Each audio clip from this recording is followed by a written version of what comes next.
You know, the teens that are like, I'm not like one of those regular teens. I'm insufferable in an adult way. Totally. I was extremely one of those teens. I think that's why we're doing what we're doing now.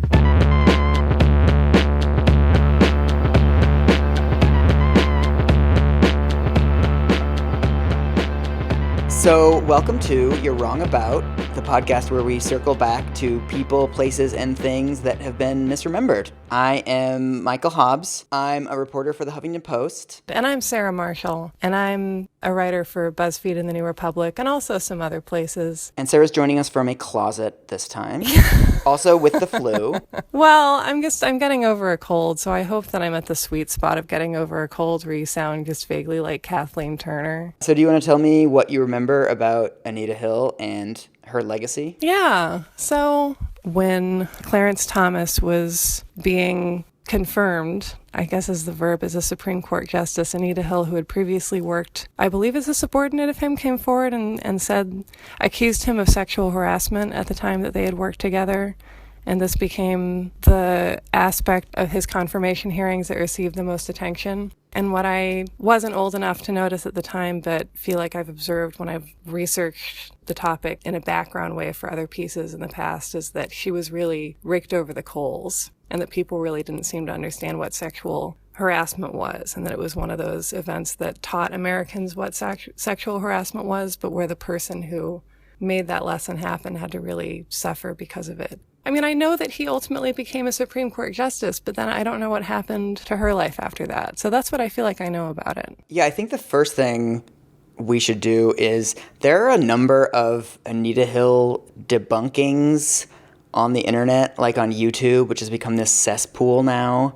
And a lot of them are of the character of like, oh, like Anita Hill had a parking ticket in 1984, so Clarence Thomas couldn't have sexually harassed her. No. I want to be clear that like that is not my project here. I spent about 3 months last year working on a video about the legacy of Anita Hill and about just sexual harassment more generally. So I watched the entire hearing. I watched all 4 hours and 30 minutes. I also looked into a lot of what sexual harassment was like before Anita Hill and what sexual harassment was like after Anita Hill. And so I want to be really clear that this is a Believe Women, Men Are Trash podcast. This is not going to be a let's be skeptical of Anita Hill's claims, because basically I will get into eventually the contortions you have to do to not believe that Anita Hill is telling the truth. So what I'm really interested in debunking, or not even necessarily debunking, but more like complicating, is the legacy of Anita Hill. So one of the statistics that you often hear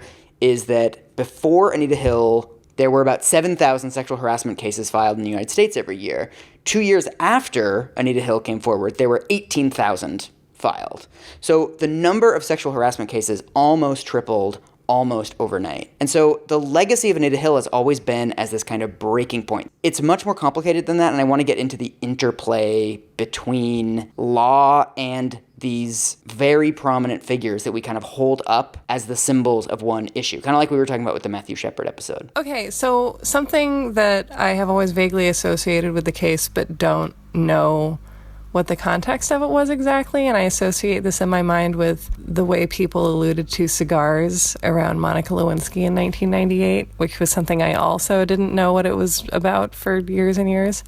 Okay, so in the allegations of sexual harassment in the workplace, what was the thing about pubic hair and soda? What was that? What's interesting is that the accusations that Anita Hill were leveling against Clarence Thomas, by the standards of today, are not all that severe. Because the standards of today are like, worst case scenario, he's been running a high-profile rape ring for decades, and all of your favorite actresses have been assaulted at some point.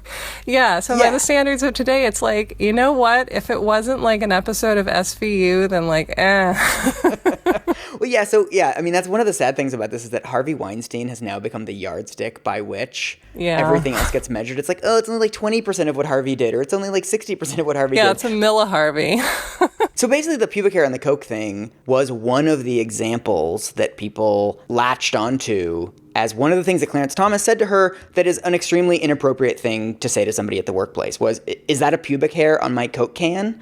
was apparently what he said to her in the office one day. And her accusations against him were essentially he made a series of extremely awkward and extremely uncomfortable passes at her during, it was 8 years before the trial, so when they were working together at the EEOC, which is weird, the Equal Employment Opportunities Commission, which is the government agency responsible for adjudicating sexual harassment claims. This is one of the weird coincidences of this case. But it's actually interesting. I mean, this is one of the reasons why Anita Hill was so divisive, was because the accusations that she was leveling against him were the kinds of things that women recognize as really gross and really unwelcome in the workplace, but that guys recognize as, oh, it's just harmless flirting. It was the kind of thing that it divided a lot of families where women hear these accusations and they're like, ugh, fuck this. And men hear the accusations and they're like, well, what's all the complaining about? Well, and I bet some women also heard about it and were like, this is the kind of shit that I had to put up with my boss for 40 years. So why is it that you get to block someone's Supreme Court nomination, sweetie? There was a lot of that. It broke down on super generational lines too, that a lot of these people who had maybe worked as stewardesses, stewardesses used to get fired when they turned 32 or got married. And so a lot of people that had begun their work lives in this context were kind of like, well, that's how men are. That's what the workplace is. It's like complaining about, filing your expenses or something. It's like, well, that's just a component of the workplace, is like men trying to sleep with you. And it's kind of like, what are these millennials whining about? I mean, there was kind of a little bit of that tone in it of just, well, why can't you just get used to this? It's really not that big of a deal. And so if we take Anita Hill's narrative of it, like, did he say any other memorably weird or awkward things? Yeah, he talked a lot about his porn habits. So he would come in and he'd tell her about like, oh, I watched like the hottest porn the other day. And he would talk about, there was a character that famously also, there was a character in these pornos that he was watching called Long Dong Silver. Really? He would talk about this at the workplace and kind of hold it over her head and make comments about her appearance, make comments about other colleagues' appearance. It sort of is the definition of the term hostile work environment. Right. That it just created this sort of tone where her colleagues, she could tell were being judged on their looks, and she could tell that she was being judged on her looks, and he would flirt with her constantly, and he would just kind of talk about liking porn. He would talk about having sex with his wife. I think he talked about masturbation at one point, just things that were kind of icky. And he was her boss? And he was her boss at the EEOC, yeah. I think the first thing to debunk about the trial is that Anita Hill didn't come forward. So this was not a case of Anita Hill is watching TV and she sees this guy on CNN and she goes, hey, that's my former boss. I'm going to call up the Washington Post. That's not what happened at all. And that's totally my assumption. And I think that's totally the cultural narrative. And that's probably because I assume that's what I would want, and that I would see him on TV and be like, I'm not allowing my grossest boss to be a Supreme Court justice. To me, it seems like a little bit of laziness by journalists, that it's very easy to say the year that Anita Hill came forward, right? You always hear that verb, Anita Hill came forward. Right, because it's the sexual harassment is over. Yeah, exactly. And it gives her agency, right? That it's like she wanted to break her silence about this asshole that had been harassing her and do her duty to keep him from getting into power. But what's really interesting about this is, so he harassed her 8 years before his confirmation hearing. All this EEOC nastiness took place. And then she basically didn't, she told people at the time, she wrote in her diary at the time, but that was it. She just kind of went on, she lived her life, she became a law professor in Oklahoma. And then she was interviewed they were doing a background check on him as part of this process, where they were just kind of interviewing a lot of his old colleagues. And so she had an interview with the FBI in which it is illegal to lie. So they asked, what is your work relationship with Clarence Thomas? She told them the accusations of harassment. Someone at the FBI leaked her testimony to the press. And then this is why her hearing took place on a Saturday, was because she was not scheduled. She was not part of this hearing. She was not part of the narrative. This was never supposed to be the sexual harassment confirmation hearing of Clarence Thomas. It was already, after the hearing had already started, when we found out, oh, wow, there's this person out of nowhere. Literally nowhere. Like, if you're quietly being a law professor in Oklahoma, like, what could you do to greater decrease the odds of being of consequence to things happening in Washington. Yeah, and it seems like that was the first detail that got lost, right? Was that she was not someone who wanted to come forward. She was also subpoenaed. So again, it's not like she's like, oh, I can't wait to fly to Washington and like stick it to this guy. She got a knock on her door and a subpoena, so she had to show up. So this is not a case of someone who was like a crusader. And this is, again, why all of these accusations of she's like a women's lib superhero, she's like a radical, she's trying to change the country, it just doesn't make any sense. Basically, I was thinking about this, that to believe that she made up the accusations, you would have to believe that she made up harassment by Clarence Thomas, wrote it down in her diary, told 4 of her friends about these made-up accusations, then didn't tell anyone for 8 years. Then waited for him to be nominated as a Supreme Court justice, which there are very long odds on that. Right. Then waited for the FBI to contact her. Then waited for someone at the FBI to leak her testimony so that she could then bring forward this narrative that she had concocted. So that is literally, that's what you have to believe if you think that she's making this up. So this was not a case of someone who wanted to be the center of the story. It's someone who really was very reluctant to be there. And when you think about it, handled herself with incredible grace. I mean, if you see her testimony, she's super smart. She's not having any of their shit. She's constantly asking like clarifying questions. She's like, I don't understand. Can you please rephrase that? She's super just total badass and not accepting any of the framing that any of the senators are giving to her. For someone who's never given testimony before, for someone who's not used to this level of attention, it's actually amazing how poised she remains and how cool she is after 4.5 hours of being questioned by this incredibly hostile panel of like old white dudes that clearly do not believe a word that she's saying. Yeah, and so is there a lot of advance press before the testimony? Are people excited and tuning in to watch it? How does that go down? It's one of the most watched events of that year. Wow. It's like Super Bowl level ratings. That's amazing. A lot of people aren't necessarily watching it live because it's on a Saturday, but CNN, I mean, all the networks are covering it. It's front page. There's all this kind of whispers and innuendo in the press about that she has something called erotomania, which is something where your crush on somebody is so bad that you make up this whole narrative in your head. So basically, she is in love with Clarence Thomas. He rebuffs her advances, of which there is no evidence. But she came on to him. He said he wasn't interested. And then this was so stressful to her that she made up this entire thing. Who could resist Clarence Thomas, Michael? Like if you were working with that hot hunk of brisket. Right. And so this narrative that she has erotomania has as much evidence behind it as that she is a vampire or that she is a werewolf. This has literally no evidence behind it. But it kind of becomes these whispers that are starting to circulate around the Hill that, well, she's a little loopy, she's a little skanky. There's some rumors from her students at the university that she shows up to class drunk. Again, no evidence. We have no idea where this is coming from or if that was even ever said by somebody. It just kind of circulated. Isn't it telling that the most plausible counter-narrative is that she's just completely insane? Right? Like, totally out of touch with reality. You know, it's like, well, either, this series of completely plausible things happened or she's completely insane. Yeah. Or she's in love with Clarence Thomas and then has been striving through sheer spite and an incredibly complexly laid plan to destroy his life for no personal gain of her own. And also these plots where a woman is supposed to have had this great plan.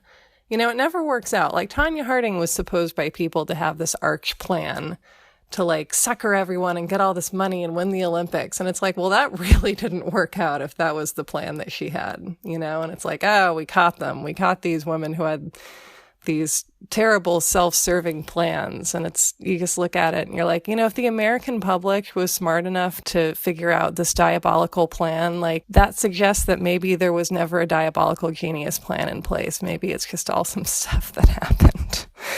And we made it up so we could feel like we were catching someone at it. Yeah. I mean, one of the other weird things looking back is that it's obviously very risky now to come forward with a claim of sexual harassment against a high-profile person, right? If you want to accuse somebody of sexual harassment, your name is in the media, your face is in the media, you're going to get dragged through the mud. But think about how much more high risk it was back then, right? That sexual harassment, the term sexual harassment was only coined in 1975. Wow. The vast majority of the population didn't even know what sexual harassment was, and even trial judges and juries at that point didn't accept that sexual harassment existed. So to come forward in 1991 and say, I was sexually harassed by this extremely prominent, extremely well-liked public figure was much more high risk than anything like that would be now, because the entire concept of sexual harassment was not acceptable to people. Mm-hmm. So another thing that nobody said at the time, it's the same thing, why is she choosing now to come forward? What does she really want? And the idea that you would have a dick boss and not make a big stink about it, but then when your dick boss was about to become super, super powerful, you would come forward. Like, that's when you would want to tell people that. That actually seems perfectly logical to me. Like, that's not that difficult. Like, I've had mean bosses in my life. I have not made a federal case out of it. If one of them was about to become president, I hella would come forward with it because they were dicks and I don't want them to have any more power. Like, it's not that hard. Well, why do you think we remain so attached to this idea that a woman has something to gain by coming forward with accusations of abuse that she levels against a powerful man who's usually entrenched in society in some way and who people really want to believe would never have done that kind of thing? Because the big stories are always about men who the community looks at and finds it to be unimaginable that he could have done what he's accused of, either because of the position he holds in his community or what he represents or his public persona. So I think that there's a misconception among the public that coming forward with sexual harassment claims is really lucrative. It's actually much less lucrative than we think it is, and it's really only lucrative for people who come forward against public figures. So I do think that there is some incentive to basically hold public figures hostage, right? That, like, George Clooney's really rich. I could say that George Clooney, like, groped me somewhere, and, like, maybe he would want to settle out of court with me because he doesn't want the trouble, and maybe I can get $1 million out of it. That's fine. Yeah. I can see that there is that incentive. I still think that happens much less than we think it does. Yeah. With things like regular, like, if you work at an insurance company, that incentive is not there to accuse your boss of sexual harassment when, like, he's not a public figure. You're not going to get anything out of it.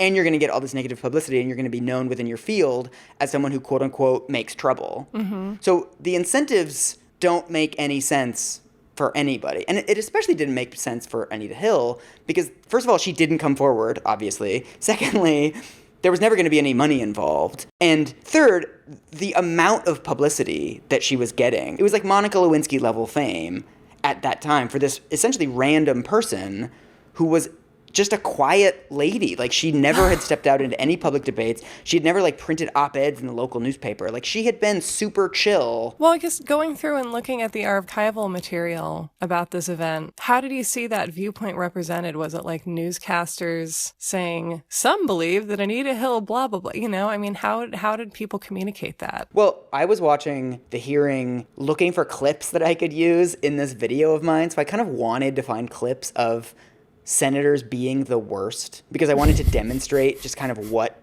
Anita Hill had to sit through.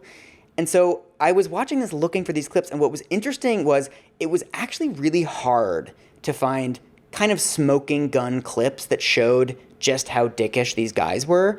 But when you actually sit down and watch it, the entire tone of it is just, it's like this intangible negativity where they're interpreting everything she says in the least charitable possible way. So there's this entire line of questioning where he sexually harasses her at the EEOC.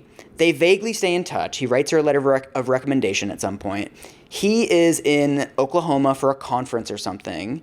He mails her to let her know, calls her to let her know, whatever. And she's like, oh, hey, let me pick you up at the airport. You're going to be in town. We can catch up.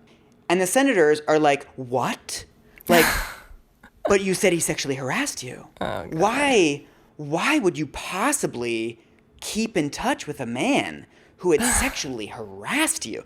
And Anita Hill is basically saying, she's like, well, look, he's my former boss. He's a really prominent person. This is how professional life works. You just have to be in contact with people even when you don't like them to, like, live your life. This is something that I just had to do. And so, of course, the way that they paraphrase that back to her, they're like, oh, so you're saying you had to stay in touch with your harasser to advance your career. Is that what you're saying? And it's like, well, yes, I guess. I mean, whatever. Like, we can all name 10 people in our professional field that we do not like, and yet we remain cordial with because they might be helpful at some point. Like, this is not Martian behavior. Yeah, if women didn't constantly smooth over sexually inappropriate behavior from male colleagues and superiors, then, like, no academic department would get any work done. No factory would produce items, you know. I mean, no store would be able to sell merchandise. Like, our entire economy and systems of government and order in America are glued together by women ignoring gross things sexually that happen to and around them. Like, that's just how we're trained as workers. So another thing that's really important here is there's another accuser. So even at the time, we knew that there were two other accusers. One of them, whose name was Sukari Hardnett, sent a letter to the committee saying, I saw Clarence Thomas treat women like shit. If you were young, black, female, and reasonably attractive, you knew full well you were being inspected and auditioned as a female by him. Women know when there are sexual dimensions to the attention they are receiving, and there was never any doubt about that dimension in Clarence Thomas's office. So she's on record with her name, the whole thing. Another accuser is named Angela Wright, and she is a reporter for a newspaper in Charlotte, North Carolina. Weeks before the trial, one of her colleagues mentions they have an opening for a columnist on the opinion page. And she goes, well, let me try writing like a sample opinion article. I've never written an opinion article before, but like, let me just try it. So she writes an opinion article saying Clarence Thomas is unqualified for the nomination. Here's why he sexually harassed me. So this is like a bombshell accusation, but she just like types it up as like an opinion column, gives it to her editor, not intending it for publication, not intending it for anything. Wow. 2 days later, she gets a call from the Senate. So someone at her paper somehow got it into the hands of some Senate staffers. The Senate staffers have an hour-and-a-half long interview with her in which she's under oath, and she talks about exactly the same thing. That he would comment on her breasts, he would comment on other people's breasts, he would talk about women, he would talk about her. He once showed up at her house unannounced.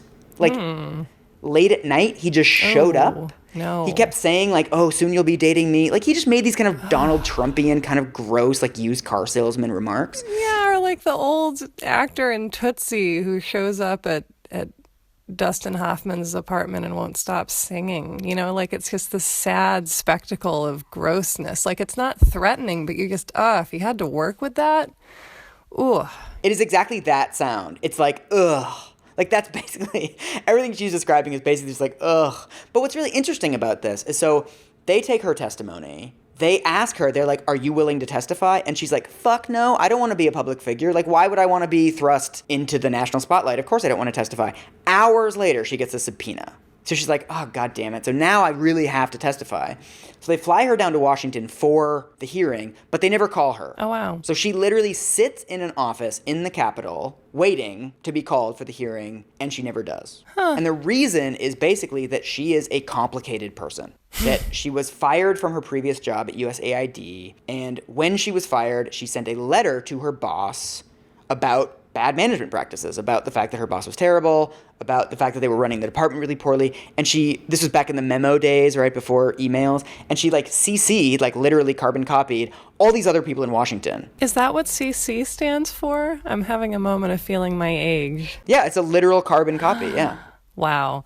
Okay, so she carbon copies all these other offices, like all these other agencies to her boss's boss. It's like, you know, people do this with email now. They'll do like a reply all. Yeah, the performative BCC. So she does this. She kind of gets a reputation as being a firebrand, but apparently her criticisms of that agency were correct. Clarence Thomas sees this mail and is like, well, she seems really smart. She seems really cool. I want to hire her. So at her interview, he's like, look, I know about the letter. I know you're a firebrand, but I also know you're super smart and I want you working for me.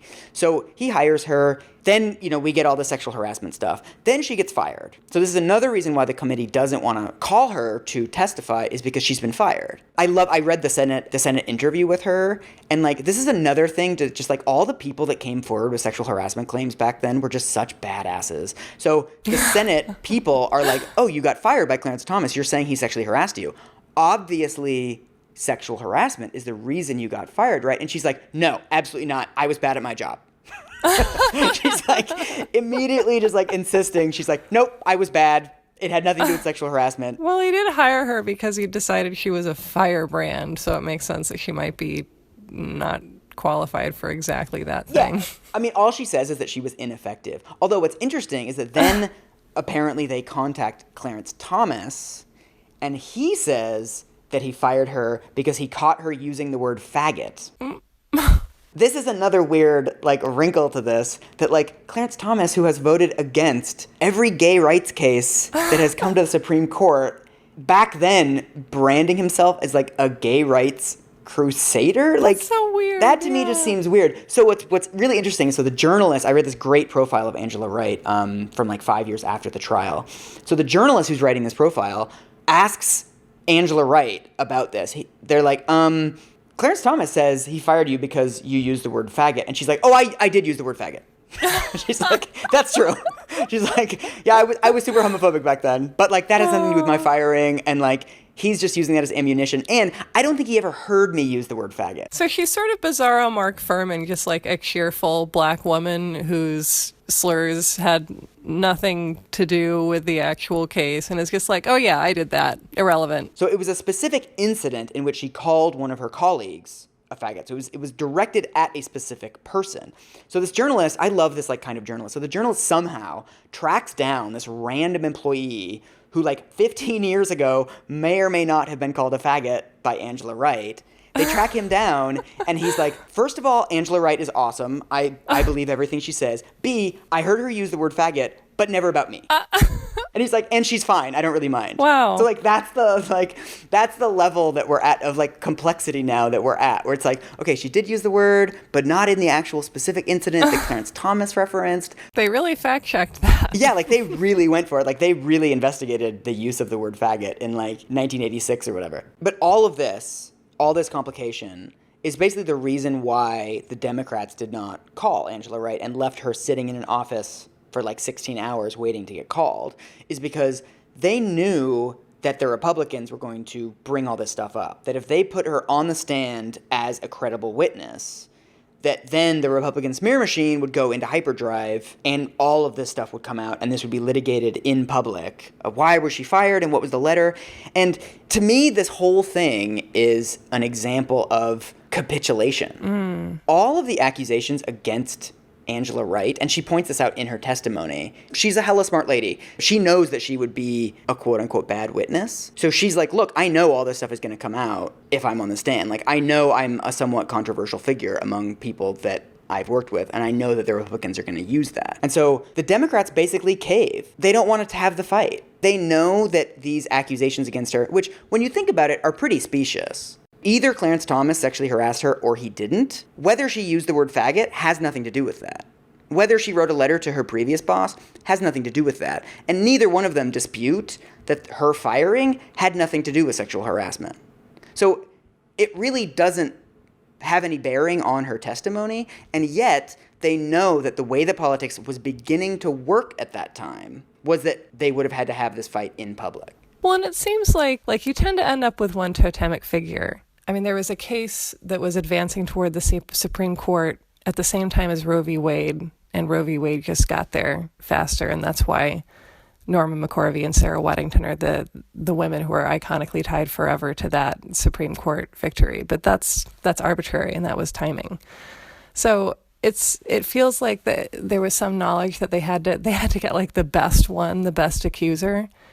And this maybe is also proof that you shouldn't be too good or too tirelessly quiet and virtuous at your job. Like, maybe be a little bit of a pain in the ass and a little bit, fireable, because then you won't be the perfect person to give politically fraught testimony before people who want to tear you apart. Like, maybe be the person who doesn't get called. I mean, this is one of the things that struck me watching the hearing, is that you really don't get better victims than Anita Hill. I realize that that's a crass way to put it, but she went to Yale Law. She's this quiet professor in Oklahoma. She didn't want to be a crusader with these accusations, and yet the smear machine still happen. That to me just shows that there's no such thing as a victim who's not going to get these smears. So you might as well just come forward with every victim. And like, it's going to get spread out more if there are more people. And yeah, you always hear like, oh, let's not give them ammunition. But like, Anita Hill is an example of not giving them ammunition, and yet they went with what they had. And I think one of the aspects of Angela Wright's testimony that I thought was really interesting, again, this woman is like blatantly honest about everything and just super cool. And her whole thing, she's like, yes, Clarence Thomas sexually harassed me, but I don't actually care. She's like, I received that from every boss I've ever had. The reason I think he's unfit for the Supreme Court isn't actually the sexual harassment, is because he was a terrible boss. He was a dick. He took credit for other people's work. He was really vindictive. He ruined the careers of people he didn't like. He was in it for himself. He was basically just a workplace bully. To me, it's this fable about how we place sexual harassment in this very specific category of like wrongdoing that we have no tolerance for. And yet workplace bullying and just being an insane dick boss is in this category of like, it happens. right. And to me, it seems like I don't want to take sexual harassment out of the no tolerance box, but I would like to put workplace bullying into it. I think of workplace bullying as a gateway drug to sexual harassment, that most of these sexual harasser guys from Harvey Weinstein on down also have a history of just insanely abusive behavior to everybody, and it's terrible.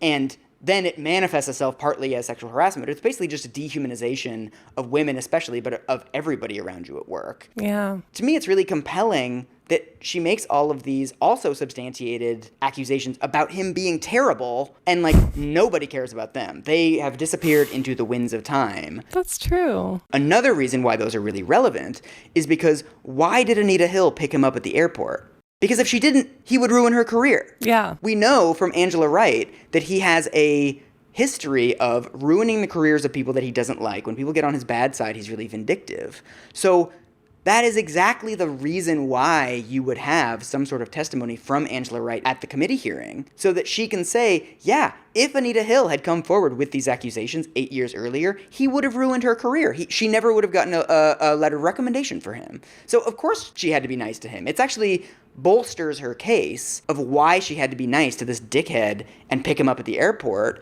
Yeah. I mean, speaking of having multiple people able to come forward, this also makes me think about how there's no one iconic victim of Bill Cosby who has to wear that victim mantle. Like, one of the iconic images, I think, is that New York Magazine cover where they had something like 35 women on the cover. And so the sense is not of one person, but of a mass, and of person after person saying, I experienced this pattern. And just if we have that breadth of testimony, I think as people, we're more inclined to, if we hear it from just a few people, it's just harder for us to say, well, that person is an outlier, that person is the problem.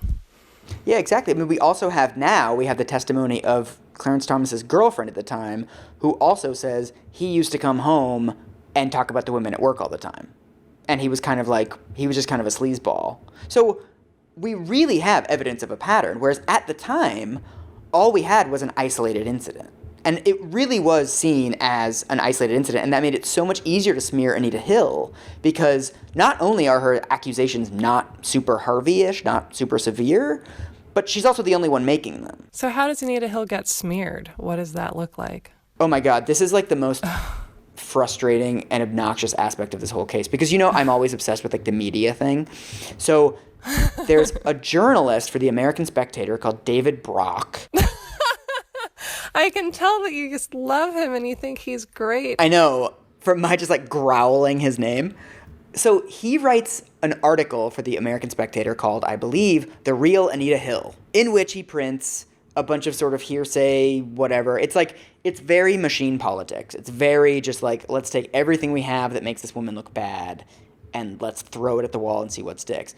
This gets the attention of a right-wing donor called John M. Olin. He gives David Brock, we didn't know this until years later, but he gives David Brock a bunch of money to take a year off and write a book, also called The Real Anita Hill. Oh, boy. So he goes off, he writes a book about how one of his theories is that the whole thing was the result of a miscommunication, that apparently Anita Hill was on the phone with somebody who asked her, I'm going to get this wrong, but it was something along the lines of like, someone asks her, did Terrence sexually harass you? And Anita Hill couldn't hear because she was on the phone, so she said yes, because she had some other boss that was named Terrence.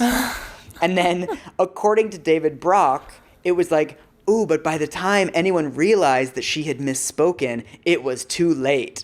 And so his whole theory is that, like, she is, like, so embarrassed about mishearing her friend on the phone that, you know, she has to testify for 4.5 hours. Boy, that's like a runaway Seinfeld episode. Jerry accidentally accuses someone of workplace sexual harassment. Exactly. And this is where we get the accusations from her students. Like, one of her students says she came on to me, but then it's not clear if he ever even was her student. It's literally just, like, the worst hearsay. But what's interesting about it, so the book comes out, the book gets reviewed everywhere. It gets reviewed in the Washington Post, the New York Times. Most of the reviews are negative, but the fact that they're reviewing it gives it prominence. It tells people this is an important book. Maybe this book is bad, but it is important. So it becomes a runaway bestseller. This guy, David Brock, buys a house in Georgetown in D.C. and calls it the house that Anita built. Oh, no. He makes his entire career on this bestseller. So fast forward 10 years later, he writes a book called The Conscience of a Conservative, where he says, oh, I made it all up. Oh my God. Dude, I can't believe that happened. And like, no one ever, there was never a big media moment of like, you know, this just in, that thing you based all your beliefs on in the 90s was faked. Like, this keeps happening and we never hear about it. I mean, this is what's so insanely frustrating to me about this, is that it's sort of like one of the chapters of this book. He talks about like being a movement conservative, whatever. And, you know, there's all these other examples, and Anita Hill is like one chapter of this book. And it's to the point where he writes a note handwritten to Anita Hill saying, look, I'm really sorry for what I did to you. Send it in the fucking mail, David Brock. And I'm like, well, did he give the fucking house back? Like, does he still have the house? Yeah. What level of assholery where, like, Anita Hill, it's actually really fascinating. Anita Hill really could have cashed in. She was getting all kinds of job offers. She was getting book offers. She's never sold the film rights to her story. Maybe she did recently, but she didn't at the time. She did write a book, but it was a relatively modest book contract. And it was only after David Brock's book came out that she wrote a memoir to correct the record of what David Brock had said about her. Well, yeah, what a law professor thing to do. Like, well, I'm going to write something very measured now about what factually did or didn't happen, and I will do so without any expression of fury, even though everyone richly deserves it in all directions around. Totally, and she has been like such a class act. She never does interviews. She has not become like someone on like the TED Talk circuit about sexual harassment, which she easily could have become, right? I mean, she if she wanted to, she could have made a real career out of this, of being like That's true. a professional pundit on this. And, you know, she's smart, she's awesome, like she would have been great at it. But again, that's not the kind of person she is. It's very clear now what kind of person that she is. So this guy cashes in, she never cashes in, and then this book comes out 10 years later saying it's all hearsay, it's all nonsense. But like, you can still buy the book on Amazon. It's still around. Of course. The fact that this book is based on total bullshit has not, like, seeped into the public consciousness. It's part of the record. I guess it's an example of you can't undo what's already been done. Like, people can't go back and unread that book. Even if you read a book, and then 10 years later, you're like, oh, the author says it was bullshit. You're probably going to have a sense of, well, some of it's bullshit, but, like, doesn't she seem sketchy? Right? Like, you're gonna have this sense that, like, she seems a little wacko. I'm sure some of the details don't check out. Right. Maybe she did come on to her student. Who can really say? That's the taste that he's left in everybody's mouth. Right. And then he's now cashing in on the, I used to be a conservative and now I'm not anymore, which is its own brand of bullshit. But that to me is like the saddest legacy of this, was that it really was very obvious, even at the time, that there was no incentive for her to lie. Yeah. Like, all of this information was known at the time, and nobody pointed out the obvious things, which was that if she was lying about this, she has nothing to gain from it. And when that's the case, you really do have to take what somebody's saying pretty seriously. Yeah. And we have, like, such a belief in, like, I guess the woman who's totally insane and brilliant, but it's like insane people aren't brilliant. Like, we really don't know that in America.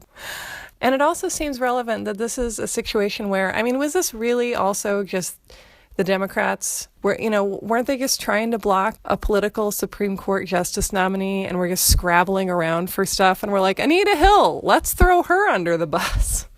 Like, is that what happened too here? Well, my understanding is that nobody wanted to do this. There's a lot of the academic articles on this talk about how kind of behind the scenes the Democrats didn't want to be seen as blocking the nomination of an African-American justice. Right. They were beginning to be the party of social justice at this point.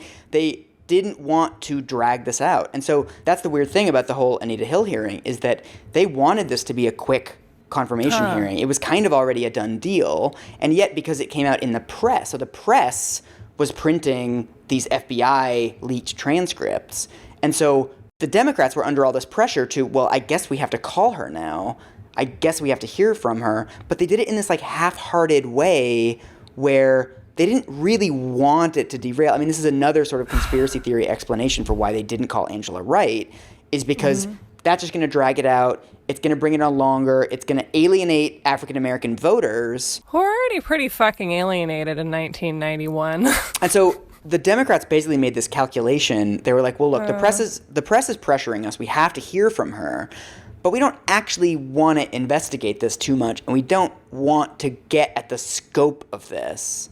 We just want to kind of give her a platform, give her some time, and then move on to the nomination. Although his nomination, or his confirmation, was one of the closest. It was 48 to 52. That is close, though. That's surprising. I mean, what were the other issues that came up? It's actually interesting. The only other controversy before, and this is one of the reasons why the committee hearing was supposed to be taking such a short time, the only other controversy was that he wouldn't go on record as having an opinion on Roe versus Wade.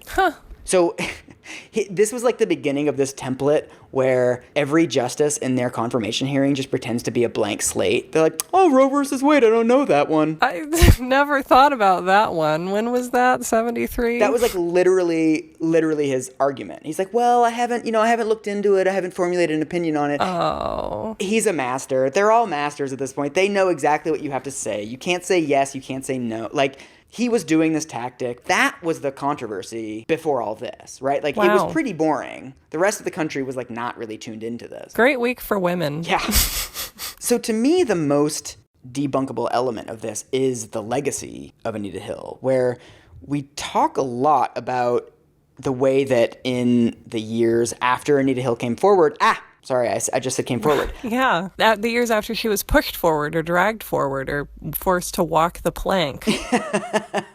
That is a better way of putting it, actually. So in the years after Anita Hill walked the plank, it is true that the number of sexual harassment cases filed nearly tripled. That's actually a real thing. But what's really interesting about Anita Hill is that there's this figure who kind of puts sexual harassment on the cultural consciousness, right? That nobody was talking about sexual harassment in 1990, and then the whole country was talking about it in 1992. And most people give the rise in sexual harassment cases, they give that credit to Anita Hill, that people started having difficult conversations with their husbands, difficult conversations with their bosses, etc., based on kind of the inspiration from her. However, what was actually going on behind the scenes was, for years before Anita Hill ever had to walk the plank, sexual harassment law had been terrible in the United States. It basically wasn't illegal for about 30 years until 1981 was the first case where sexual harassment was actually tried under the 1964 Civil Rights Act. So before 1981, sexual harassment wasn't illegal. It was just something women had to deal with in the workplace. And the legal argument was always that it's not discrimination. So you can't try it under discrimination laws because it can't be because you're a woman, because like a man could get groped at work too. And then women would be like, well, men aren't being groped at work. And then the males would be like, well, but they could. So it's not because you're a woman, it's just something bad happened to you and we're terribly sorry. So basically the argument for like decades was groping is already illegal, sexual assault is already illegal, rape is already illegal. We don't need this whole set of laws just because it's happening in the workplace. They're already illegal, so everything's fine. And what are you complaining about? So it was only in 1981 that we finally got this quid pro quo harassment standard of saying, I will only give you a promotion if you sleep with me. That doesn't become illegal until 1981. And then in 1986, we get the hostile work environment standard, that it doesn't actually have to be this blackmail model. It can also just be everyone is being terrible to me at work because I'm a woman.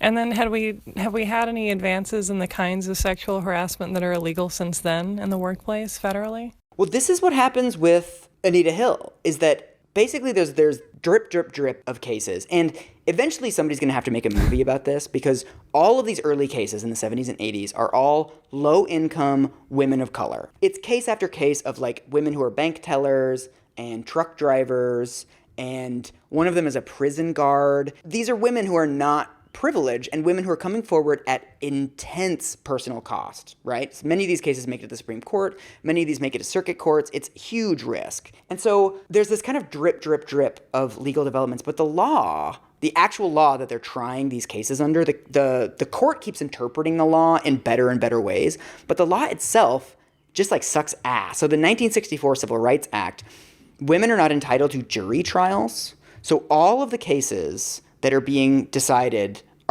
by judges. Like one judge decides whether you got harassed or not, and he decides the damages. So of course, it's the same kind of questions that Anita Hill got. It's, what were you wearing? There's one case, Michelle Vinson, who was basically held hostage by her boss for 4 years. He said almost explicitly, I will fire you if you don't sleep with me. They end up sleeping with each other more than 50 times over 4 years.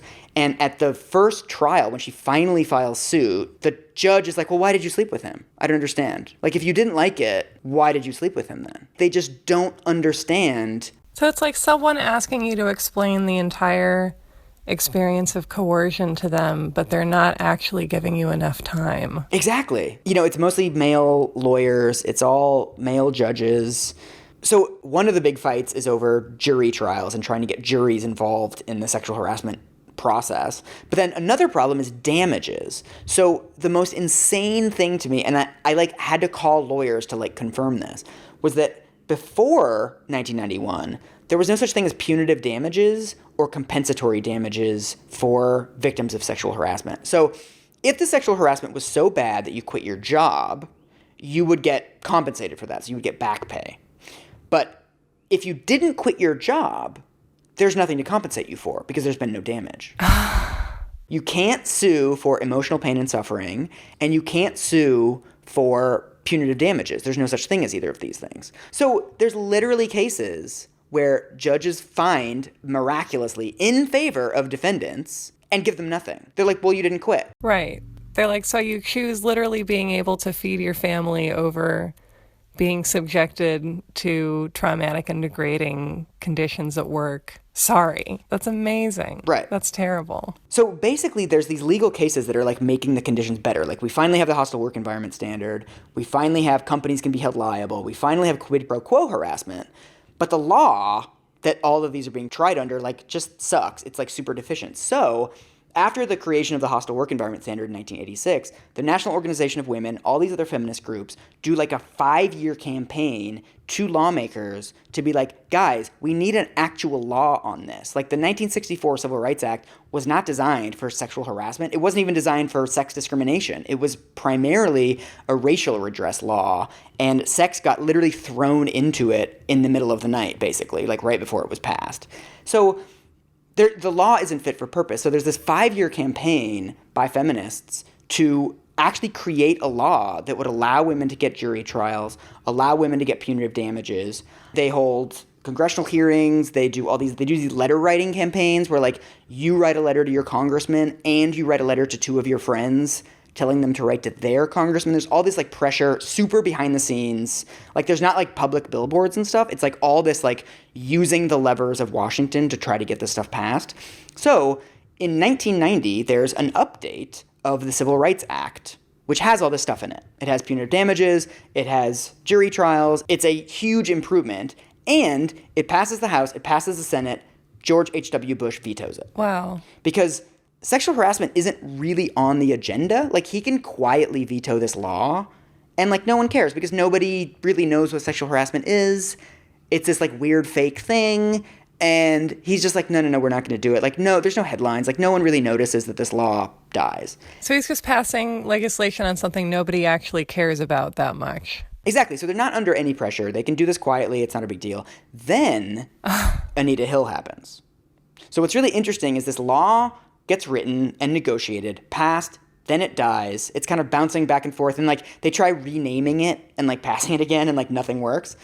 And then Anita Hill comes forward. And then all of a sudden the whole country is talking about sexual harassment. All of a sudden sexual harassment is a thing. They're getting thousands of calls from female voters. All of a sudden they're under all this political pressure. So a month after the Anita Hill hearing, they passed the law. Wow. And so starting in Anita Hill was October of 91. The law passes November of 91. And starting with the passage of that law, women can now bring suits and have them heard by juries, and they can receive punitive and compensatory damages for the first time.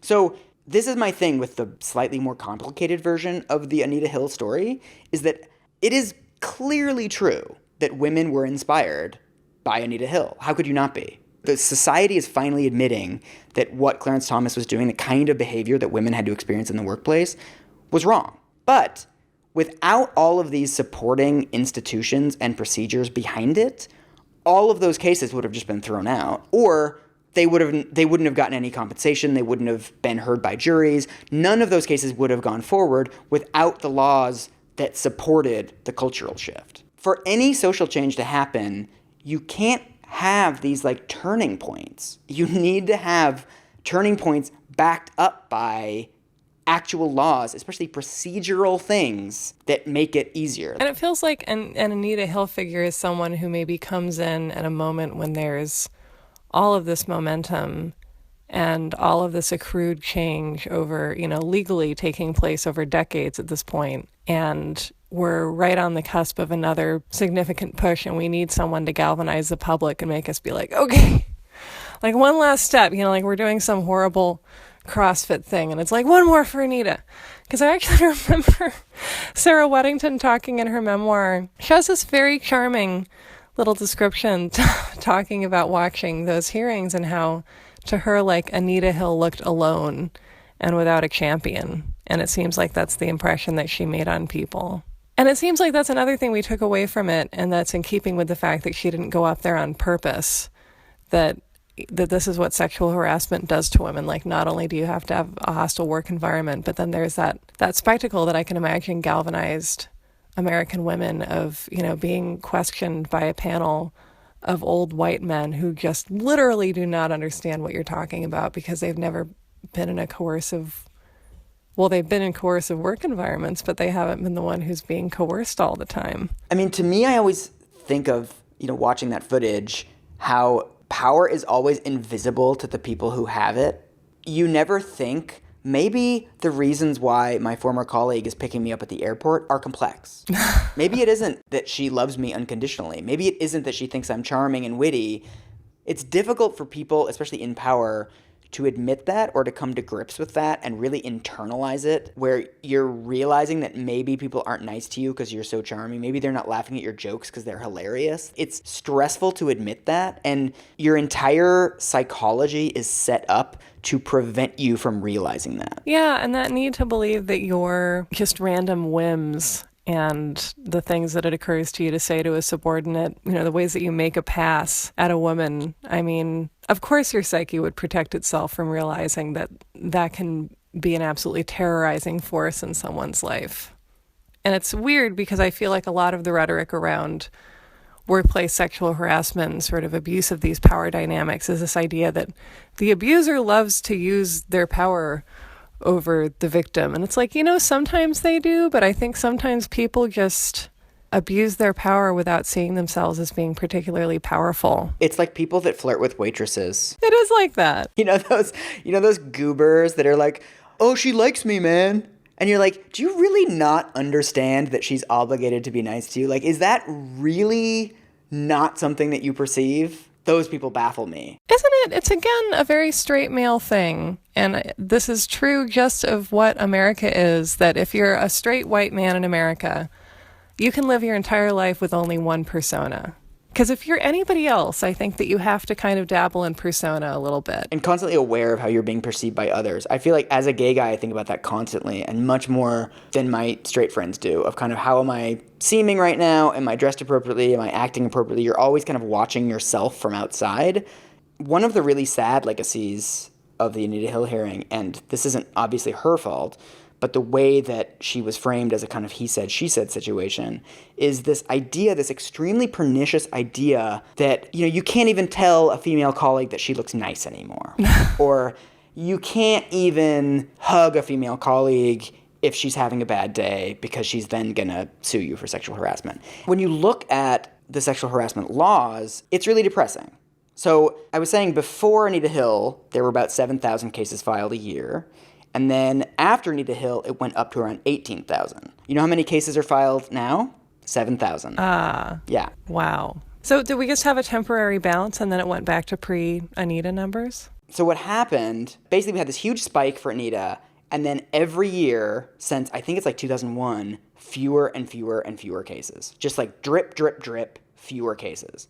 And part of it is arbitration clauses, where more and more companies are putting these clauses into contracts where they say, if you want to take your boss to court for sexual harassment for whatever, you have to go through the company's system. So if you work at Disney World, you have to go through Disney Justice to take this if your boss harasses you in your goofy costume or whatever. Disney Justice, coming soon on Hulu. Yeah, and then as part of going through Disney Justice, you're signing away your rights to ever go to Justice. Right. Companies get nervous about these punitive damages. But it's like, oh shit, these women could get some money maybe. We got to rein this in. Exactly. So that's what starts happening. Another big thing is that way more cases settle out of court now. That is complicated. I don't understand all the reasons why. But it's like 2% of cases go to trial now. It's like a vanishingly small number. One of the really pernicious aspects of this for sexual harassment specifically is that most of these settlements are done with non-disclosure agreements. So as we've seen with Donald Trump, with Harvey, with all these other cases, is that part of the consequence of these settlements is that women can't talk about it because they're legally bound from doing so, and men get to keep doing it. So structurally, when you have all these settlements coming out that we don't know what the amounts are, we don't know what really happened, it's not technically an admission of guilt, so we don't really know what the extent of the behavior is. We never learn. And so these guys get to establish this pattern and get to continue this pattern. That is how you maintain a system, right? If so many of the people who are being held up by societal power are abusing that power and you don't want to take apart the entire infrastructure, you just quiet a lot of it right down. So another, just to like get really depressing. Yeah, let's just twist the knife. Let's just get in there. Another reason why this has kind of disappeared off the radar is that all this stuff about punitive damages. So obviously it was a huge, decade-long fight to finally get punitive damages for sexual harassment. No one ever tells you that punitive damages are capped. There is a limit to how much you can actually get for a sexual harassment claim. The federal limit is $300,000 if you're a large employer. So McDonald's, any company with more than 500 employees, the most they can pay out in punitive damages is $300,000. So there's this cap on punitive damages, but this was so insane that I had to actually call lawyers to check it. They don't tell juries what the cap is. So if you're on a jury for a sexual harassment case, you can award the plaintiff $10 million, but she's only going to get $300,000. Oh, for Pete's sake. I was like, this can't possibly be true, can it? And this lawyer that I interviewed in Massachusetts was like, yeah, no, that's how it works. What is the purpose of this charade? Exactly. Why wouldn't they just tell them? It's like not that big of a deal. Just tell the juries. To me, this is the heart of this ridiculous thing that like men can't even say somebody looks nice in the workplace anymore, is whenever there's a large sexual harassment settlement, we read about it, right? 100 million here, 55 million there, whatever. Right. You never read about the fact that the majority of those, over half of awards of punitive damages in sexual harassment cases, are significantly reduced or thrown out on appeal. Oh, God. So one of the largest ones ever. So this was a guy called Richard Moore who sexually harassed a woman called Ashley Alford. He was a manager at like this retail store that she worked at. So he kind of groped her, then he yanked up her shirt, he masturbated and ejaculated on her. This was the incident. Yikes. So she sues him. She originally gets a $95 million federal court verdict, $95 million. Mm-hmm. Then it's reduced to $41 million. Then they come to an agreement with the company for $6 million. So this is what often happens in these cases, is that the $95 million settlement makes headlines. Like, oh, another woman who experiences something bad and then she got super rich. But then this kind of TikTok nickel and dime reducing the award or throwing it out altogether never gets reported. No. So $6 million is still a lot of money. And I don't know, maybe there are people that think that $6 million is too much. Blah, I don't, fuck those people, I don't care. But like, we don't hear about all of the cases that get thrown out and all the cases where the damages are reduced. So this idea of like getting rich through sexual harassment cases just isn't a very good strategy. Like, it doesn't really happen to the extent that men basically want you to think that it does. Speaking of one of the refrains that we've returned to, this idea of people revealing the way that they think, you know, people who assume that you would only report sexual harassment to get some kind of bonanza settlement are saying essentially, obviously, we all want to tell an elaborate series of lies in order to bilk blameless people out of money for personal gain. Or, you know, or people who don't say that these women are making anything up, but are just like, you can only get $200 to be masturbated on. You know, this idea of, look, sometimes in America, everyone gets abused at work. And the funny thing is that I do understand that argument, because the whole American way is like, go get abused at work. And then if you do it long enough and hard enough, maybe you'll be able to abuse others at work. So this idea of women joining the workforce and being like, I would not like to be abused at work. Thank you. Like, I can understand how that seems fundamentally un-American. Well, exactly. So one of the statistics here is that the median award settlement for sexual harassment cases is $250,000. These women are not getting huge, I struck it rich, I won the lottery type payouts. And $250,000 for a very large company is not actually that much to pay. And so it's not all that punitive. No, for McDonald's, it's probably like, oh, well, you know, we duked it out in court and we finally had to pay the equivalent of all our hot coffee sales for a day in Cleveland.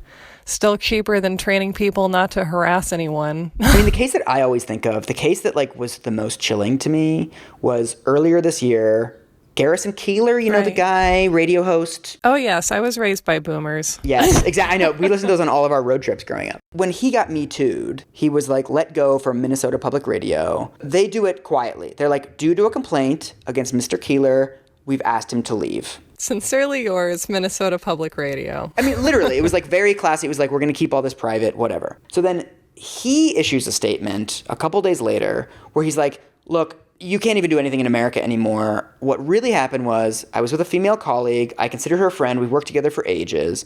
I went in for a hug. While we were hugging, my hand accidentally slipped down her. She was wearing some sort of backless shirt. My hand accidentally slipped down the shirt. Immediately, I said, oh my God, I'm so sorry. That's really inappropriate. She said, hey, it's not that big of a deal. Next thing you know, I hear from her lawyer. His statement is the perfect, like, there's a witch hunt for men. Yeah. And poor old Garrison Keillor has fallen under the witch hunt, and oh no. Yeah, it's like the day the witch hunt came for Garrison Keillor.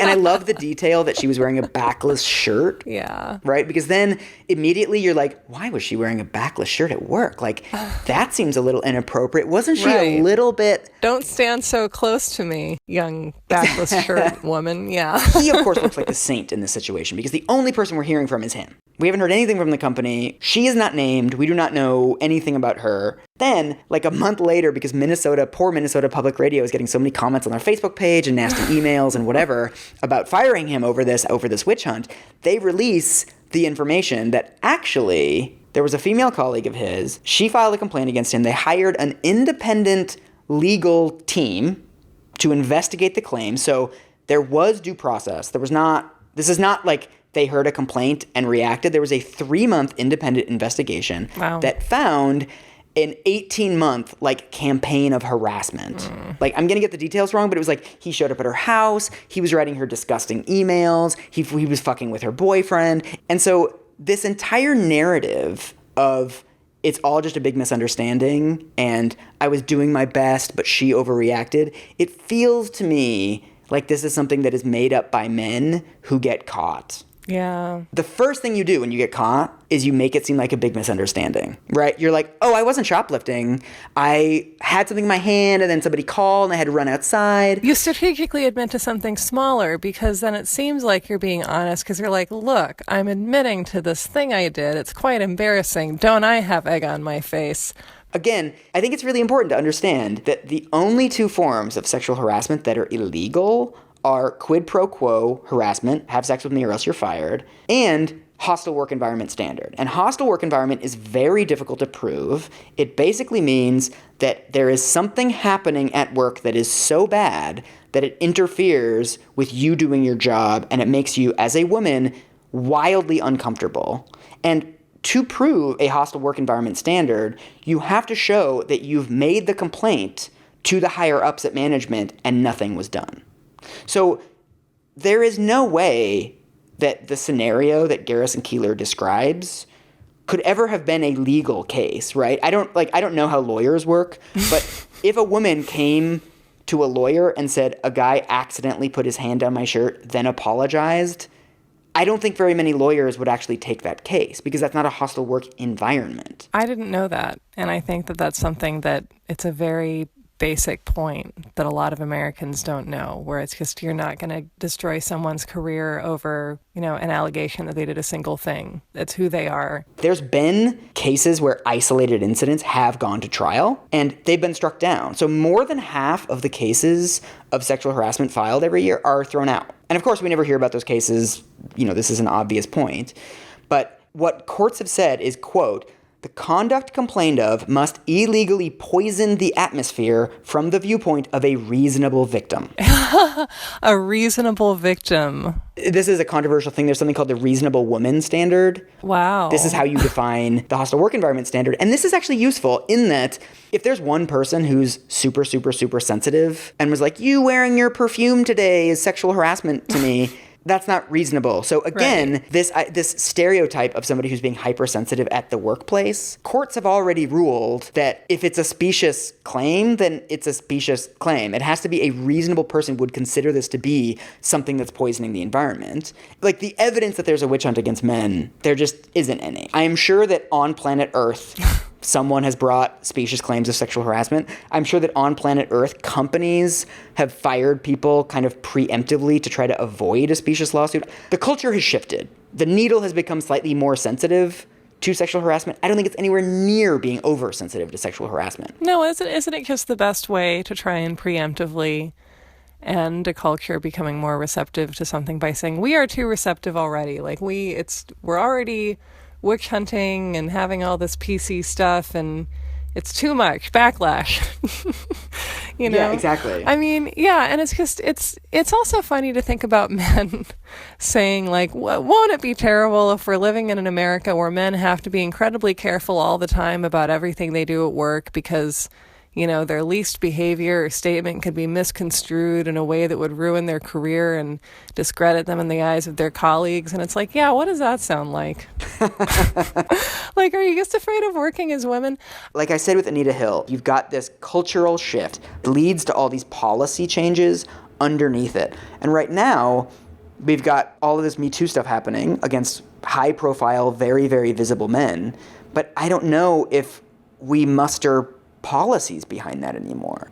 It's great that there's so much press attention on this. It's great that this has become such a giant scandal, but we can't rely on press attention to change our laws in the same way we can't rely on court cases to change our laws. And if your boss is just as monstrous as Harvey Weinstein, but he's not a movie mogul, he's like an insurance adjuster, this Me Too moment isn't really helping you. And I know other people have pointed this out, but we need to get these policy changes behind these cultural shifts, or else there's no point in having them. Do you feel as if we're also living in a time where we have the power to generate great momentum in terms of cultural conversation? And I think we're still extremely prone to this sort of cycle of catharsis and burnout around our big issues. And I don't know if we're less prone to that than we were, say, in the 90s. But we're capable of generating a lot of force, with the media, with the press, culturally, with social media. But we're so divorced from government. That's why watching the Ruth Bader Ginsburg documentary is weird, because you have this sense of nostalgia of like looking back at a time when, just there was a little bit of give, or when Orrin Hatch said positive things about Ruth Bader Ginsburg. And you're like, wow, there's nothing to be nostalgic for. But it's like, being in the Donner Party, thinking about a really nice piece of toast you had once. I read this fascinating description of the debate over the 1991 Civil Rights Act. Oh. And it was fascinating to me how civilized it all was, that like Republicans wanted a lower cap on punitive damages, and they wanted it to apply to companies with like more than 250 employees, and the Democrats wanted it to be more companies of more than 100 employees. And that was the level that they were debating on. That they weren't debating on first principles. It wasn't like harassment exists. No, it doesn't. Like, that's what we debate now. It was like everyone agreed that sexual harassment was bad. Everyone agreed the law needed to be better. But there were like these details, and some of them were ideological, and it was positions that I don't necessarily agree with. But, well, we need to do something. Like, let's agree about the conversation we are having. So what did you learn? Well, I learned there's just really not very much money in the sexual harassment accusation game, although that was never my plan. But they're definitely, I mean, $250,000, right? 40% goes to a lawyer, say 25% for taxes. You end up with a little over $100,000. The worst part of that is that I think of $100,000 as like pin money in America that you keep around so that you don't die of, you know, some form of cancer that your insurance is like, sorry, Butterfingers, you know, like that's not money that I would even think to do something fun with. It's like, okay, now we can all go to the doctor, you know? That's like pay off your student debt and go to the doctor twice money. You know? Right. And then you like get a smoothie. So I'm not doing that. What did you learn? I learned that David Brock is a huge asshole, and I did too. Someone should go like egg his house or something. Like, go egg his Anita house. I hope Anita Hill has done that, just throwing eggs at his house. And you know that she would never ever do that. She's probably sitting somewhere in a nice suit, you know, reading a nice book. And if it's a library book, she would never dog ear a page even briefly. Like, she's just that kind of woman.